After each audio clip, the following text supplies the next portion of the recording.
Hello, everyone, and welcome to the Managing Risks in Pharmaceutical and Healthcare Labeling webinar. I am Yolokeni Leskela, and it's a pleasure to be hosting you today. Unfortunately, our colleague Adam Moffat, the Business Development Manager in the Americas region, is ill, so he will not be joining us today. However, he's more than happy to answer any questions that you might have that are region specific to the Americas, and I will share his contact details later on. My role here today is simply just to guide the conversation. We'll hear more from Lotte Andersson a little later, who is our Business Development Manager for the EMEA region.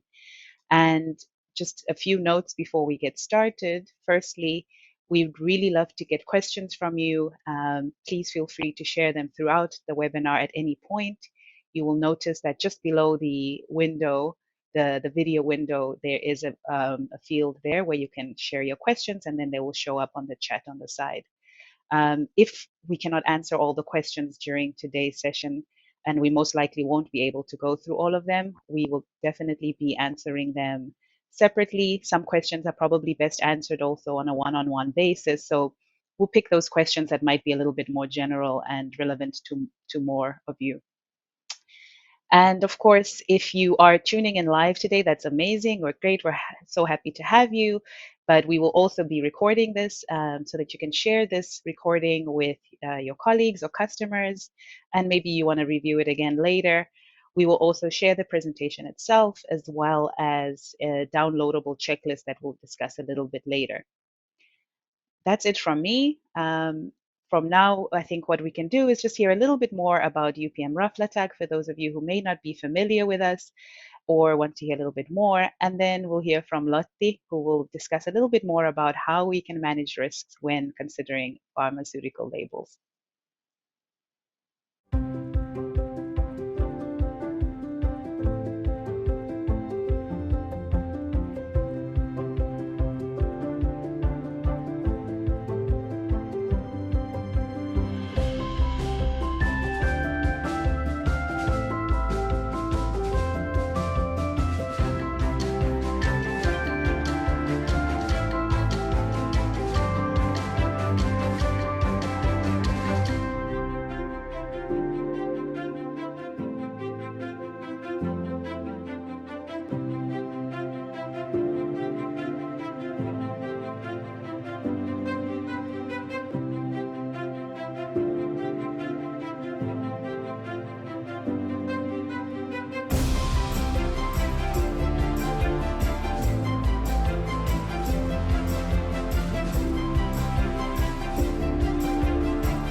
Hi everyone, and welcome to our webinar. I will elaborate on how to managing risk in pharmaceutical and healthcare labeling.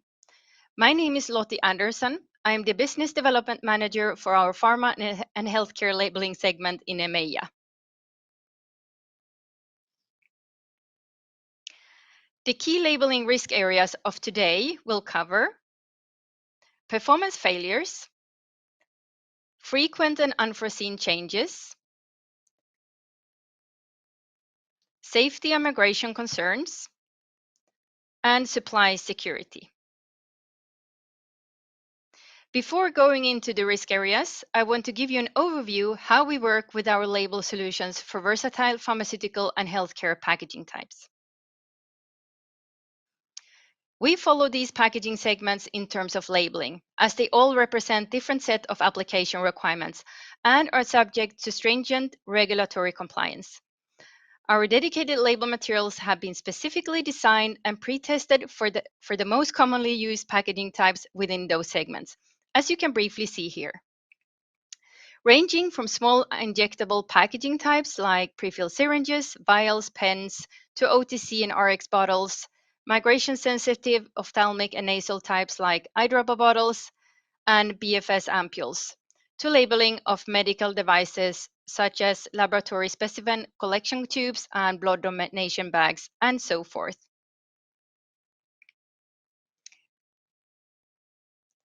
We understand pharma industry zero risk strategy and that extensive product validation absorbs time and resources.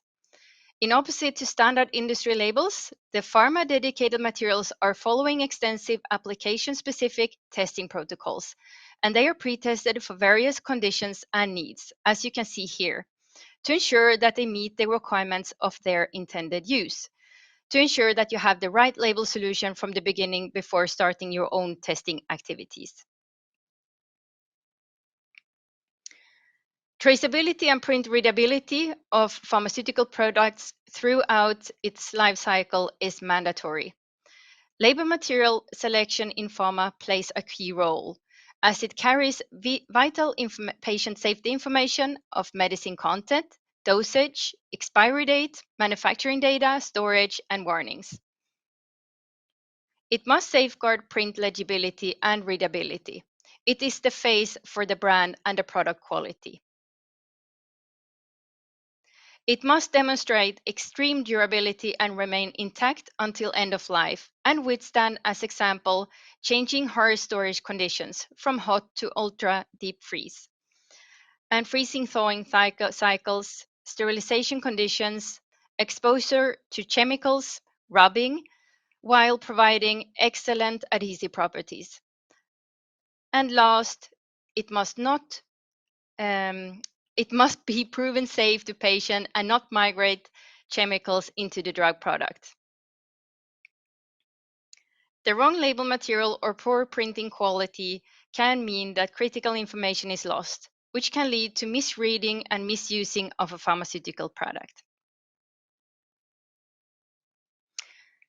All right, coming back to the key focus areas of today, these are the potential pharmaceutical labeling risk drivers that have come to our attention over the past years and the reasons of why we are having this webinar.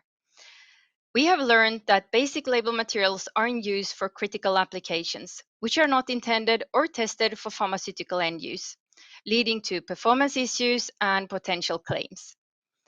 With sudden and unexpected changes happening in materials, it may lead to other concerns, not only to performance, but to product safety and migration concerns. And last, supply chains have been facing various global disruptions for a variety of reasons past years, leading to delays or challenges to provide the drug to the market, patients or hospitals. It is important to ask, is your current label material in use, pharma-specific and prioritized in case of supply tightness? Do you have second qualified materials for supply continuity? And does it also have steady volumes? Are you making informed decisions to ensure different raw material sources are used in primary and secondary and not impacted by the same potential supply issues?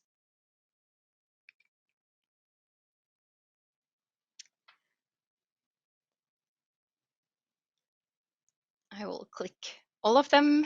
So here is an overview of possible actions how to overcome those risks. To mitigate performance failures, carefully select and test materials.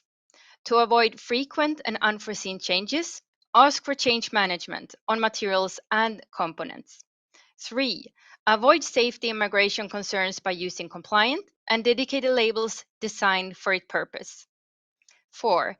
To prepare for supply security concern, qualify backup sources, forecast stocks, and plan orders well in advance. Looking closer into performance failures. If not making careful selection or reviewing current specifications, label may fail in intended use. Examples like edge lifting, labels coming off, paper labels might absorb moist, wrinkling, or tearing, print may smear, labels become unreadable, And last, you may encounter also dispensing issues. So not only failing on the product, but also failing in the lines. This is one example where insufficient testing led to wrong label getting qualified. The specified label material started failing. The label was tested successfully on a glass vial in room temperature conditions, but not within intended cold chain conditions for sufficient amount of time. Here is another example. Label was not tested in intended packaging type. An 8mm tube was switched from glass to plastic substrate without testing and started failing. Plastic substrates with its lower surface energies in combination with the very small diameters may require a completely different label construction and adhesive.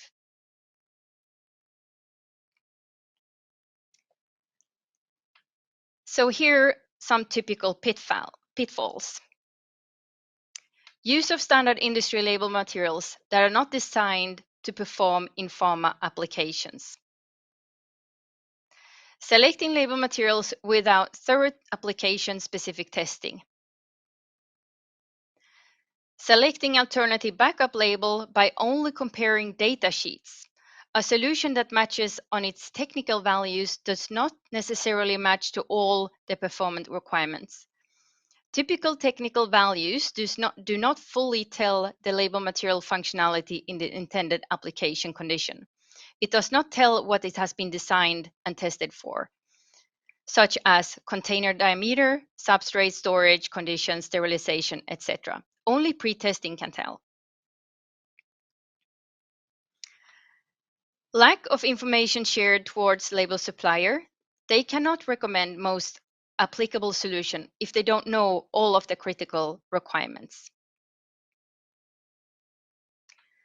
And last, not testing and revalidating the performance of the packaging solution if some influencing factor has drastically changed. That was difficult. Okay, we can mitigate risk with careful and sufficient testing. In our research laboratory, we have testing capabilities and expertise for pharmaceutical requirements. This is one example from our pharma-specific testing protocol we did for COC/COP plastic vials. By ensuring that the label material has been tested for the specific application in question, many potential issues can be avoided. The importance of testing the label material in different temperatures and for sufficient long time, as in this example, it shows that the label material only starts to fail at -80 degrees Celsius after 12 weeks of storage. Developments in medicine technologies and biologics drugs, for example, could mean that current label solutions that are in use today may not necessarily meet the needs of the future. A critical change to storage or handling conditions may require a completely different labeling material. Therefore, it's important to ensure that any major changes are also assessed from a label point of view.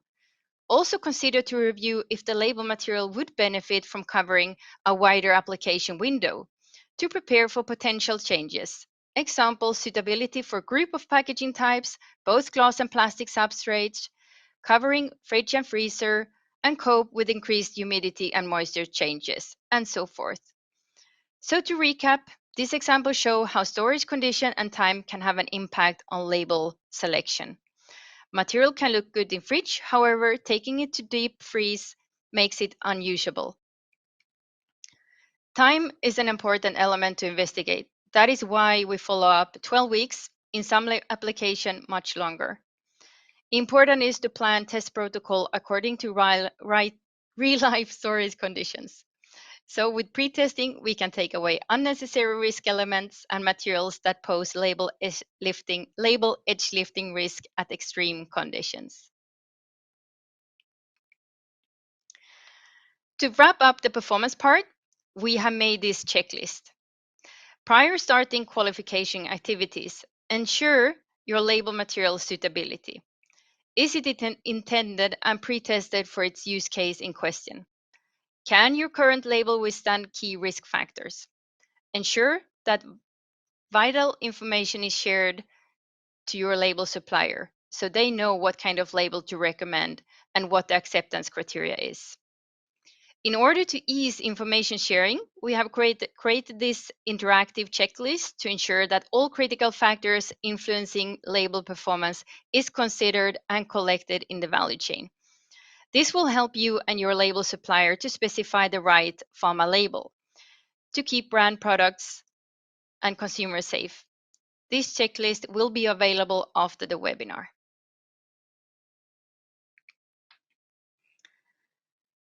Once suitable label material is selected, conduct own testing in real application conditions and plan your test. Factors that impact label performance and selection are, as example, packaging type, substrates, possible surface treatment like silicones, and dimensions. Small diameter containers are more challenging for labels. For example, injectables like pre-filled syringes, pens, cartridges, vials, and ampoules. They pose multiple challenges for labeling and require specialized label materials to ensure tight manual hold. We define containers as small when they have a diameter below 23 millimeter, 0.905 inches. Most challenging diameter is between 7 and 12 millimeter, 0.275 to 0.472 inches. Surface moisture, temperatures, sterilization conditions, chemical, stress factors, freeze thawing cycles, and so forth.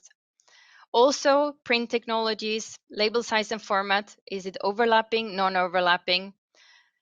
Line speeds, consider testing both in old lines and the new lines with the higher speeds to ensure label performs. When something changes in the above factors, consider if testing and revalidation is needed. Frequent and unforeseen changes.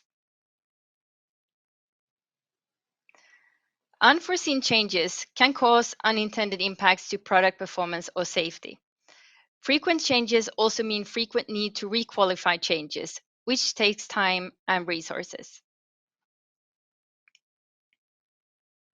Example, something changes in the label material without notice. It can have an impact on product performance throughout its life cycle.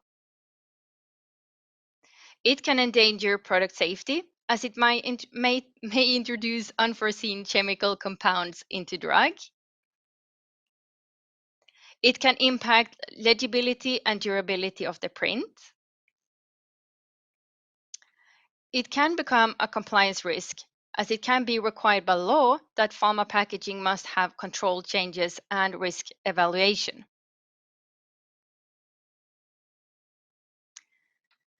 So, which applications are most critical for changes? If comparing OTC glass medicine bottle with migration-sensitive plastic pre-filled syringes, the risk and consequence level is the highest for the pre-filled syringe. As with sudden, unannounced change, it may introduce unforeseen chemical compounds and endanger patient safety. The OTC glass medicine bottle, on the other hand, where glass is a functional barrier, which typically blocks migration, the good visual outlook and high brand appeal to stand out in the pharmacy shelf is of higher importance for commercial aspects, as the consumer is making the purchase decision. Either way, in both examples, there are risks for relabeling, recalls, and impacts to brand reputation if not making informed label decisions. In summary, start review the applications with the highest risks for potential label changes to answer. Does your current label withstand key risk factors? Does your packaging need a pharma dedicated label? For example, low migration adhesives. The pharma label checklist will help you define that. Why is change management control so important? Change management control in place ensures that changes happen as rarely as possible. Information of change is given well in advance to have sufficient time to assess and validate the new solution. Information of change is given in sufficient detail to enable a risk evaluation process, and potential retesting of material can be initiated. And the typical pitfalls.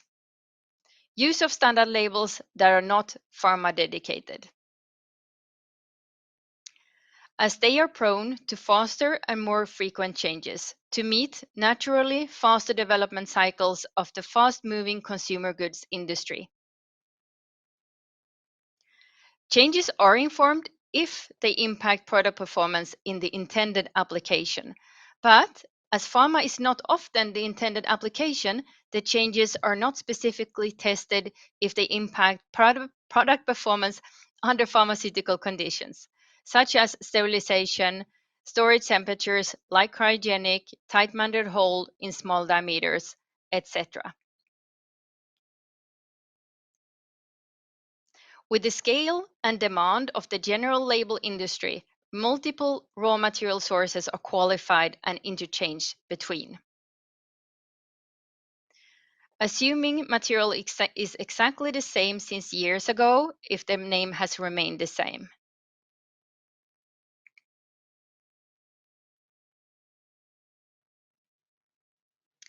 European Raflatax Change Management Protocol. It applies on component level, on label phase and adhesives for dedicated pharma label materials. Frequency of changes are minimized with pharma components as they have slower development cycles. Long-term availability and stability are considered in pharma-dedicated sourcing decisions. If we need to change an existing component, notice of change is given 12 months in advance. Safety and migration concerns.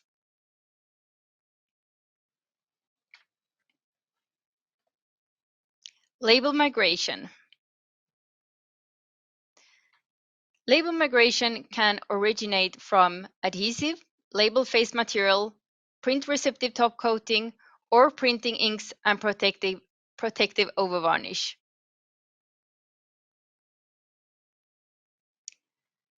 Preventing chemical compounds from migrating into the drug or migrating to the patient when handling a device is a crucial aspect of complying with pharmaceutical labeling requirements. So, in what cases can low leachable labels be needed? If we start to look at glass and plastic packaging substrates holding solid or liquid drugs, the requirements for the label depend on the packaging material and the sensitivity of the medical substance within. Glass is a natural barrier which blocks migration and often do not require a specialized low leachable labeling solution. Plastic, however, is often not serving as a functional barrier and will often require a migration-safe label adhesive to ensure that the packaging material cannot contaminate the medical substance. If the drug is in solid form, such as in a capsule or tablet form, it may not be as sensitive to migration, but this depends on the medicine's sensitivity and is a case-by-case assessment. There is an increasing concern for semi-liquid and solid drugs. Especially medicine in liquid form are sensitive to migration and will call for specialized low leachable labels when filled in plastic containers. Next, we have the risk of migration to patient if person is touching the device and the label. For medical devices, drug device combination products such as injection pens or prefilled syringes, the user safety is paramount. Any material, including the label, within a device that could contact the patient at any time during handling and use must demonstrate biocompatibility to ensure that the device materials do not affect health or cause irritation. The appropriate selection of a suitable, low leachable, and biocompatible label is critical, as it is in direct contact with primary packaging or patient during use. The label adhesive chemistry selected for such sensitive applications must not change without notice, since it is crucial that nothing in the final printed label and adhesive should suddenly start interact either with the container material or the drug contents or patient.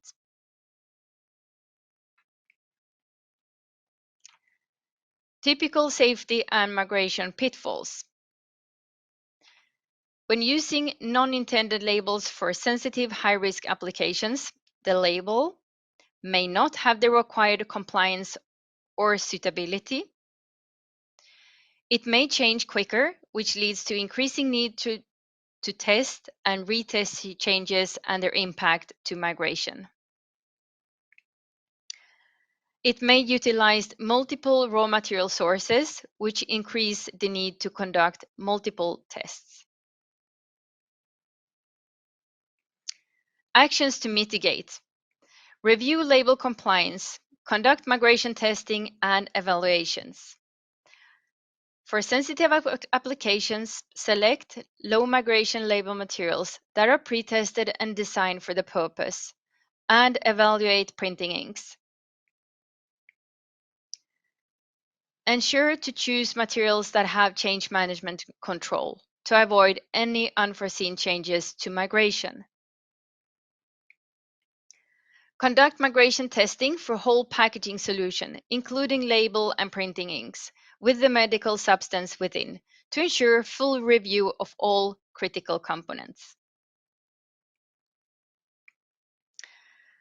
To support pharma and healthcare companies in conducting migration, meaning extractables and leachable study and biocompatibility evaluations, we have extended adhesive support packages available for our dedicated low migration adhesives. They include technical information, adhesive formulation, and extraction profiles. They are shared only under NDA and directly to pharmaceutical and healthcare companies. Supply security. Supply chains have been facing various global disruptions for a variety of reasons in the past year, from scarcities of raw materials to domestic or imported materials, geopolitical situation, war, low safety stock levels throughout the chain, making any delays have a more instant impact, increasing difficulties in forecasting demands to extreme weather events. And the connectedness of supply chain make local issues to have global impacts, leading to delays or challenges to provide the drug or product to market, patients or hospitals. As mentioned in the start, it is important to ask, is your current label material in use pharma-specific and prioritized in case of supply tightness? Do you have second qualified materials for supply continuity? Do you have and does the second material also have steady volumes? Are you making informed decisions to ensure different raw material sources are used in primary and secondary and not impacted by the same potential issues? In summary, following actions are recommended to consider to mitigate label material availability risks. Pharma dedicated materials are often prioritized in production and raw material supply. Consider expanding the stock level or place orders or forecasts for a longer period ahead, as this allows better planning in sourcing and production and helps secure lead times. Qualify alternative label solutions to be used as backup. Important is to check availability for backup materials, that they have steady volumes and will not risk being discontinued if they are not having if it's not a regular moving product. Select how different and from how different sources the label material and its components should come. If the sources are too similar, then they can potentially be impacted by the same supply issues. Ensure that label supplier is informed of all critical performance requirements to be able to recommend the best matching backup. Co-specify label materials for multiple products and use interchangeably between products in case one label material is experiencing temporary tightness. This ensures steady volumes both for primary and backup products, which often increases their supply levels. So we are now coming to the end. So here is a summary how we can support your labeling needs for pharmaceutical and healthcare packaging. Our packaging specific offering have been pre-tested to provide the needed performance for a specific purpose. Our dedicated products are offered with 12 months notice before any changes will happen. We are offering safe and compliant materials. For example, we can offer low leachable adhesives and support packages to go with them. We are focusing on actions to increase supply security to meet global challenges. Pharma is prioritized in our operation, and we can provide alternative backup products to be qualified. Last but not least, we can also offer a menu of sustainable label material solutions to lower footprint, renewable ones, or recycled content materials, or solutions that are supporting recyclability.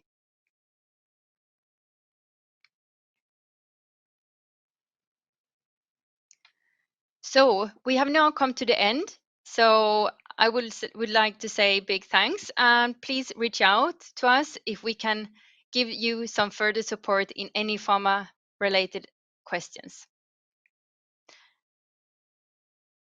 Thank you.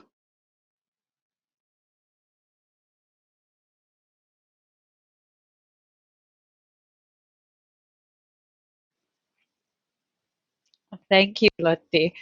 I think you've certainly covered quite a wide range of risks that need to be considered, and I'm sure that this has also raised maybe some food for thought, at least in anyone who's watching today, so brand owners or label suppliers.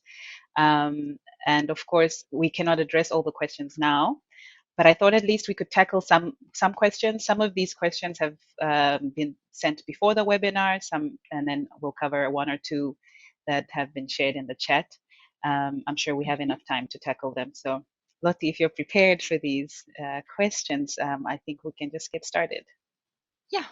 All right. So the first question that we received was, how and where can I easily find out if my label material in use is basic or pharmaceutical? Well, first, I think you can reach out to your label supplier, or if you can reach out to your UPM representative.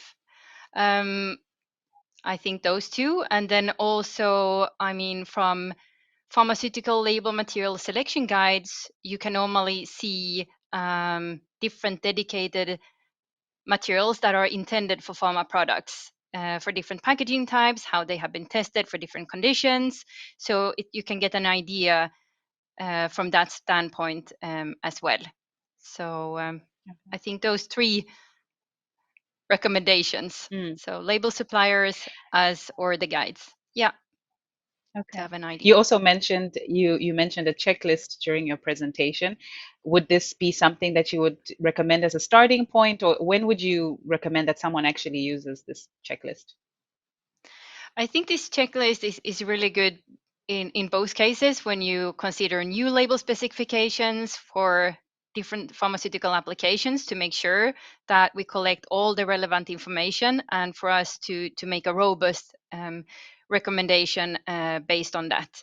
And also when you can also review your current specification if they are, let's say, suitable for today's needs. So if you want to do that, you can also use it for that purpose. And is this best done with the label supplier, or how do you recommend that they use anyone who would need to use this checklist? Is it something done kind of individually based on the needs, or should it be done together with a UPM representative, or is it basically very much up to the person who's using the checklist? I think it's very much up to the person using the checklist. If they want to, let's say, review that together with the label suppliers, or they want to reach out directly to us, together with the label supplier, it's fine. It's just a tool that helps communication, or not, let's say, not to lose any information in the value chain, so that we collect everything Mhm. together. So I think that's the main purpose. So wherever it's used and how it's used, I think it's free. Great. Yeah. Okay.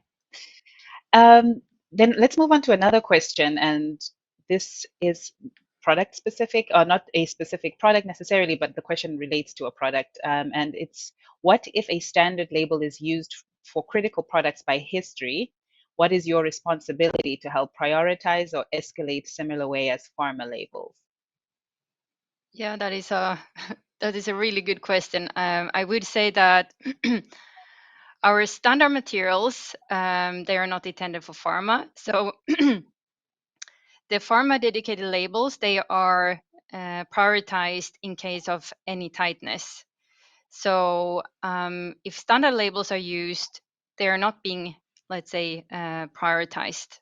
So it's crucial in those cases that if your label is going to a critical medicine, that you consider to respecify to a pharma dedicated product to make sure that it's being prioritized by automation. So, and if a standard label is in use, and we get that information because we don't know if a standard label is used for a critical medical medication, because we cannot trace it. Mhm. So, but if we found out, it's like a case by case assessment to identify what we can do. Um, but it's not giving you, like, it's not a secure option, or giving any guarantees. So if we know it's a pharma dedicated product, it's get prioritized by default and by automation. So of course we support, but if we support by manual process, it's not secure and guaranteed, I would say. So Okay. if I All hope I right. answered that. I'm sure you did. I think at least it was quite clear. Let's take a couple questions from the chat. One which says, on what kind of containers and bags do we need to be most concerned about leaching of chemicals from the adhesive to the product inside? Okay. The packagings which are the highest risk is typically the packaging which is made of a plastic substrate, and especially holding a liquid drug. There could be concerns as well with plastic packaging holding solid drugs or semi-solid drugs, but the most critical, I would say, is the plastic packaging containers, whatever they might be, holding a liquid drug. Because there you have the highest migration concerns, because plastic are not serving as a functional barrier as glass is doing. So that's the highest risk. So consider all, more or less all plastic packaging as an alert, and then try to identify, okay, what's the content inside, what is the risk, and so forth, because they call for a low leachable label adhesive solution, and also it might you need to consider to evaluate the inks as well. So the whole packaging solutions and the components for sensitive applications. Okay. And what kind of support can UPM Raflatac provide in an instance where, where they're trying to understand the containers and then the label that best suits the container? Could you maybe high level kind of walk us through the process of how we help customers through this? I think, I mean, in order to identify the risk applications and so forth, the checklist will be a good tool to identify that, because there it is a questions about that.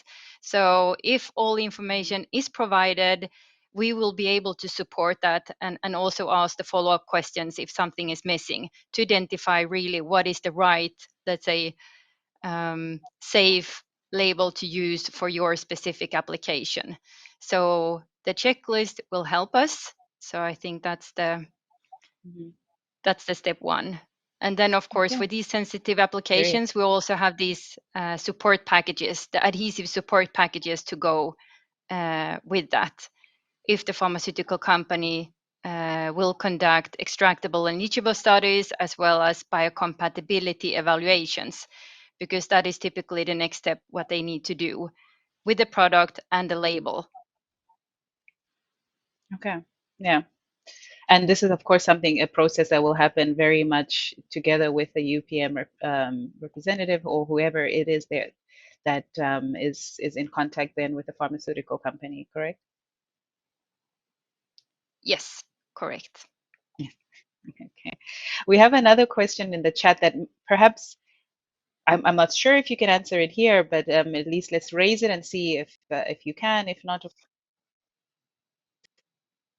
course, can be answered after. Is tamper seals and all things medical cannabis. So they would appreciate some more insight into anything that we're doing in those two fields. Okay. Tamper seals, that is one of our, let's say, solutions that we have. So pharma security and labels that provide, let's say, visible trace if someone has tried to tamper a product or a packaging. So we have different tamper seal label solutions. So they are available also from our Pharma label selection guide. So you can see there an overview of the tamper evident solutions we have. So we can, of course, support further in specifics offline if that is needed, if there is an inquiry or project on hand. And as well for different, let's say, products, cannabis or over-the-counter products, we have specific label solutions for over-the-counter products, whatever they might be or hold within. So there is a section in our selection guide as well for over-the-counter products, and typically we have more, let's say, sustainable label solutions in that area, because their sustainability is a key aspect, because the consumer is making the purchase decision, and it's more, let's say, focused to be, having a higher shelf appeal, because over the counter is sold in the pharmacies and so forth, and sustainability is more, a little bit faster in that field, I would say. So Yeah. Thank you for raising the point of sustainability. I actually wanted to find out, are there any risks? You didn't mention necessarily any risks around sustainability and pharma labeling. Is there anything that comes to mind that worth sharing, or is this very much more of an OTC, so over-the-counter concern at this point? a concern, sustainability is really, let's say, how to put it, scaling up in pharma. It's a little bit delayed, I would say, but now I think more or less all the discussions we are having is there is, sustainability as part of that. And as I mentioned as well, we have a menu of different sustainable label solutions, but we need to, let's say, understand what is the target that we need to achieve for that pharmaceutical packaging, because the concern, of course, in pharma is that many products are contaminated by the medicine or the patient as such, so they may not necessarily, let's say, be recycled, but there are other ways, let's say, that you can be sustainable. So you can, let's say, reduce, meaning having resource optimized label materials for your packaging, recycle content, renewable materials, and so forth. But it depends on the targets that we need to achieve together. Okay, and of course, you. recycled content materials could be a concern, because it depends what the pharma companies are, let's say, allowed to use. There might be some barriers, especially with, let's say, mechanical recycled components. But And the that's a little bit sustainability a guide different. that you, yeah, absolutely. And you say that the pharma sustainability guide would then be a good source of information for anyone who's interested in learning more about then the Yeah, indeed. We sustainability. both have a Okay. pharma, let's say, selection guide for the different packaging types, but we also have a standalone sustainable selection guide for pharmaceuticals. So there are two different guides that can be good to, let's say, to review, and it's available. So Yeah, it's just to reach out and we can send it. So yeah. great. And this is then reachable then on the website as well, the upmraflatech.com website. And if you Yeah. go into pharma, yes. Okay.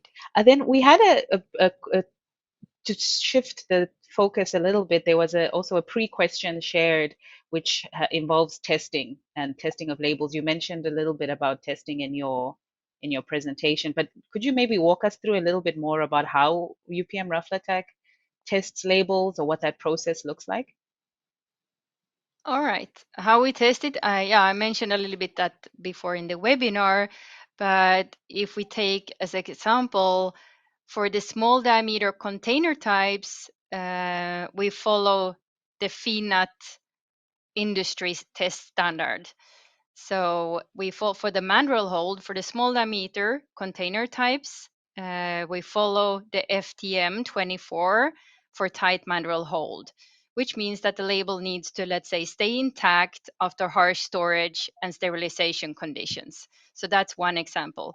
And then we have other, let's say, testing capabilities in our laboratory, like ultra deep freeze, cryogenic storage conditions, different sterilization methods as well.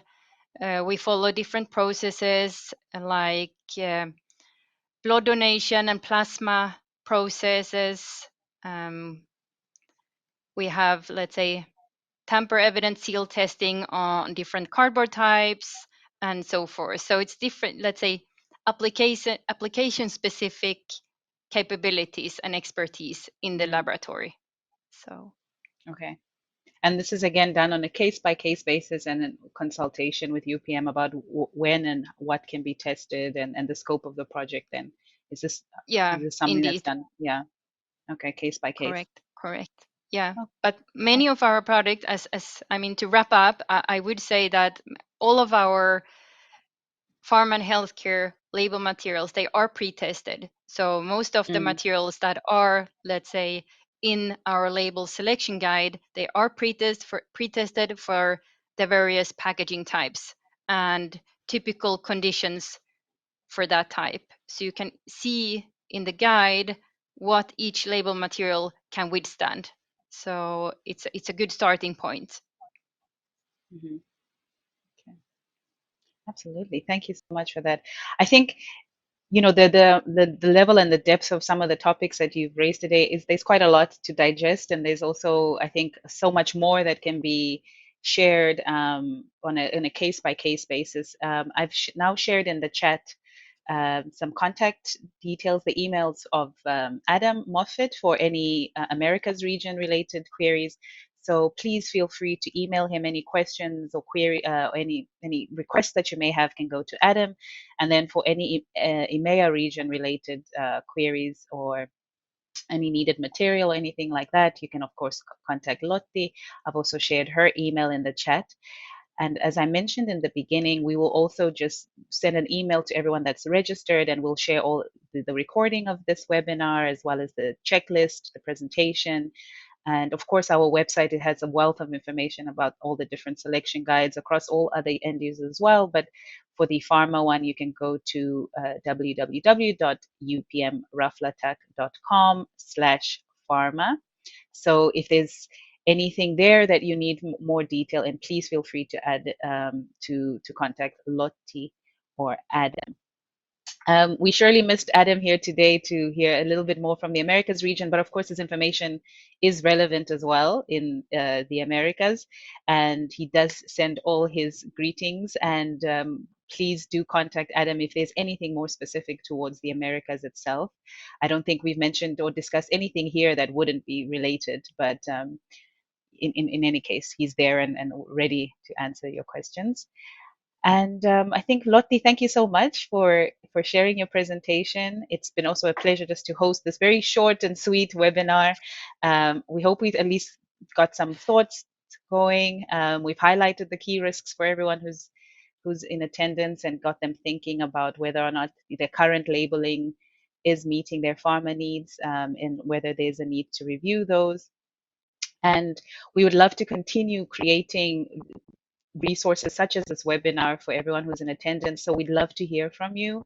We'd love to hear some feedback. So you will see a survey that you can then answer with just three very quick questions so that we can understand how we can make this webinar better.